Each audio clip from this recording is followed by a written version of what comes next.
I don't know if you remember this, but LG used to be called Gold Star.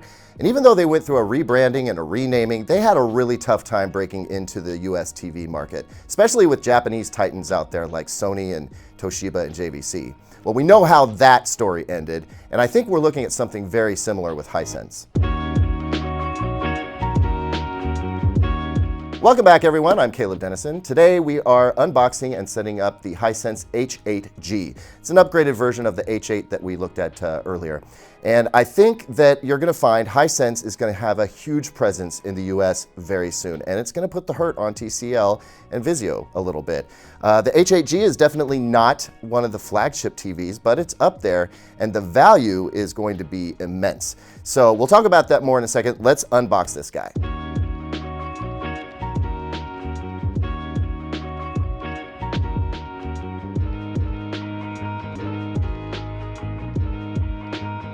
Here's what's coming in the box with the TV. You've got some product literature, see ya. The remote, nothing real special. Feels kind of cheap, honestly. There is a Google Assistant button though, and that will feature prominently later. Then we have a couple of obviously pre-used AAA batteries, a power cable, some screws, and some feet. These are metal, and they do come with little clips for cable management. So here's a simple but nice touch. There are actually two locations for the feet. One towards the center, one on the exterior. If you don't have a whole lot of stand space, you can go with the inside placement. We've got plenty, so we're going to go with the outside. That's a little bit more stable. And then after that, it's just a matter of screwing. While we're down here, let's just look at the connections. There's two USB and optical. There's a total of 4 HDMI ports. 4K 60 only, so no HDMI 2.1 stuff going on here. And then curiously, we have some actual AV inputs, which is interesting. So for the price, this is not a bad looking TV. There is no real bezel around the edges here. We will see a little bit of a black border once we turn it on. Obviously, there's a bit more of a bezel down along the bottom. The matte legs are nice. They don't call attention to themselves, and they're sleek. The most flashy thing on this TV is the Hisense badge in the middle. Otherwise, it looks really nice. All right, here we go. If you recognize this screen, that's right, it's Android TV, H8G. The G stands for Google. So let's get going. And I'm actually going to speed this up for you a little bit because we don't need to see everything here. But what you should expect is to accept some terms and conditions. You may want to get logged into Google if that's your thing.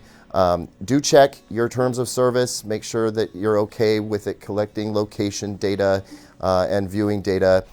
This is, of course, entirely up to you. None of these choices are going to really impact your viewing experience. It's really about privacy. Your HiSmart TV A4 is powered by Android TV. This, well, that's kind of interesting. I thought it was the H8G.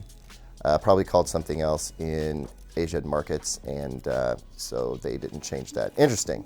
So earlier I said none of the decisions you were making were going to affect your viewing experience. That seems to be different with the case here. Automatic content recognition, picture mode auto adaptation, sound mode auto adaptation. I am going to not consent to these for now and circle back and see if they make any kind of difference for the full review. All right, Google splash screen, and obviously we have some more apps to install. We'll get to that later. Let me turn down the volume so it's not bugging me. And we obviously need to go straight to the settings because this TV is bright as all get out and the color is clearly not right. So this should look really familiar. Let's get out of energy saving. And I'm gonna go with theater day because we do have a little bit of light in here. Plus I'd want to start with a slightly brighter picture. And let's move down here to advanced settings, see what's in there. Overscan, I don't need that on. Color temperature low. Low? Okay, I think it means warm. Let's play with this a little bit. Medium. Yeah, okay, so color temperature, we'll keep it at low. That's a warmer color temperature. Motion enhancement, let's turn that off. We can play around with how that works later. Motion clearness is already off. Noise reduction, medium, that's fine. We'll leave that stuff at default settings to see how this TV performs. Enhanced viewing angle. That is playing with the contrast, but I'm gonna leave that off for now and leave the color space auto. That's for when we move into HDR. Calibration settings, what did they put in here?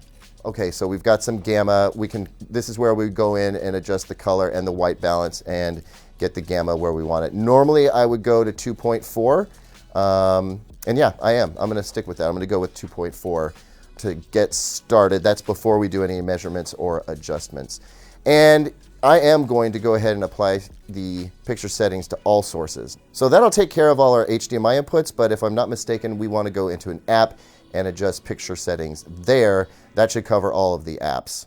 All right, so it took me a second to figure out how to get to picture settings. You need to press the button with the 3 lines on it. Hitting home just takes you back to the home screen. And I am pleased to be wrong.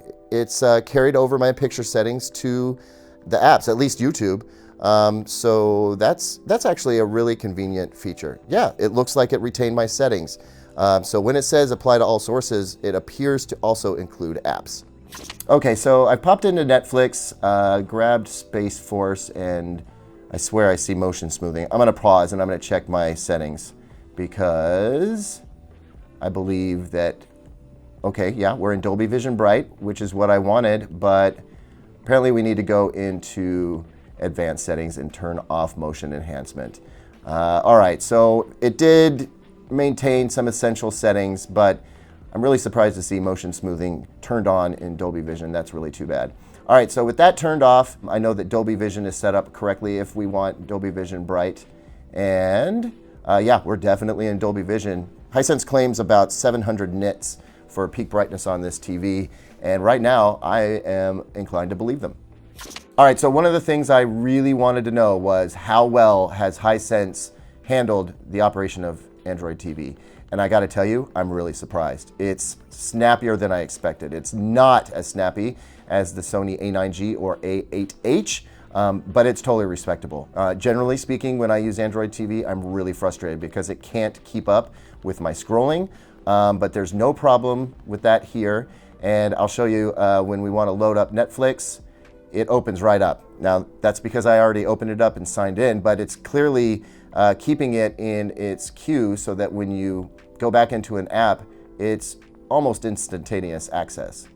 Okay, let's review what we've got so far. Unboxing, painless. The setup was a little bit funny.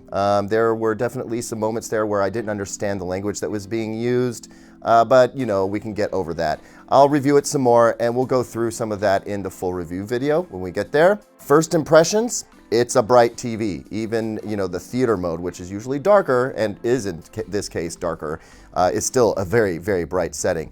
The colors are going to need some adjustment. It is not super accurate out of the box like we see with super high-end TVs, but that's to be expected to a certain degree. One really weird thing that's happening right now is this TV is squealing at me. It's very audible, even from like the normal seating position, especially when I'm up close. It reminds me of the old flyback transformers in CRT TVs, but it doesn't have one of those. So I think it's the power supply, not really sure. I'm gonna ask Hisense what's up with that. But what we really need to talk about here is the price. This is a 65-inch TV with quantum dots, Android built in, and it's $700. Contrast that with the TV that we just reviewed, the Sony A8H. Here's a link to that. It's a banger. That TV is $2,800. So we're talking about a $2,100 difference between that TV and this TV. Right off the bat, I'm gonna tell you this TV is gonna present an amazing value. The question is, how does it compare to other TVs in its price class? That's something that we're definitely gonna have to dig into with the review. But my overall impressions right now are pretty good. We're looking at about 100 zones of local dimming, and the blooming control looks pretty good so far. Just a couple of quick tests. I'm highly encouraged, and I'm definitely looking forward to the full review on this TV.